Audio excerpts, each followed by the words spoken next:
Hi అండి, నా పేరు వినయ్. నేను రీసెంట్గా గ్రాడ్యుయేట్ అయ్యాను శ్రీనిధి ఇన్స్టిట్యూట్ ఆఫ్ టెక్నాలజీలో. ఆహ్, నేను మా ఫ్రెండ్ వర్షిత్ సజెస్ట్ చేస్తే ఐవీవై ఓవర్సీస్కి వచ్చాను. రీసెంట్గానే నాకు వీసా వచ్చింది డీకిన్ యూనివర్సిటీలో. నా కోర్స్ వచ్చేసి electrical and renewable energy. So నేను ఎందుకు ఆ కోర్స్ చూస్ చేసుకున్నాను అంటే అది ఈ రీసెంట్ టైమ్స్లో చాలా ఎక్కువగా ఉంది, హై డిమాండింగ్ ఉంది కాబట్టి, ఫ్యూచర్లో ఇంకా చాలా ఎక్కువ డిమాండ్ ఉంది కాబట్టి చూసుకున్నాను. త్రూ అవుట్ ది ప్రాసెస్ నాకు ఎక్కడా ఇబ్బంది కలగలేదు. సతీష్ గారు నన్ను నా ప్రాసెస్ని చాలా కూల్గా, పర్ఫెక్ట్గా చూసుకున్నారు. నా ఫైనాన్షియల్స్ ఇంకా నాకు ఏ కాలేజ్ కరెక్ట్గా ఉంటుంది అవన్నీ పర్ఫెక్ట్గా చేశారు సతీష్ గారు. సో నేను ఐవీవై ఓవర్సీస్ని చూస్ చేసుకున్నప్పటి నుంచి నాకు చాలా డౌట్స్ ఉండేవి ముందు.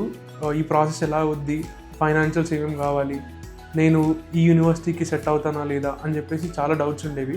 వన్స్ నేను ఐవీవై ఓవర్సీస్ కాంటాక్ట్ అయిన తర్వాత నా డౌట్స్ అన్నీ కూల్గా, పర్ఫెక్ట్గా అయిపోయాయి. సో నా కాలేజ్ కూడా ఆఫర్ లెటర్ సూన్గానే వచ్చింది. మళ్ళీ అన్నీ చాలా పర్ఫెక్ట్గా జరిగినాయి.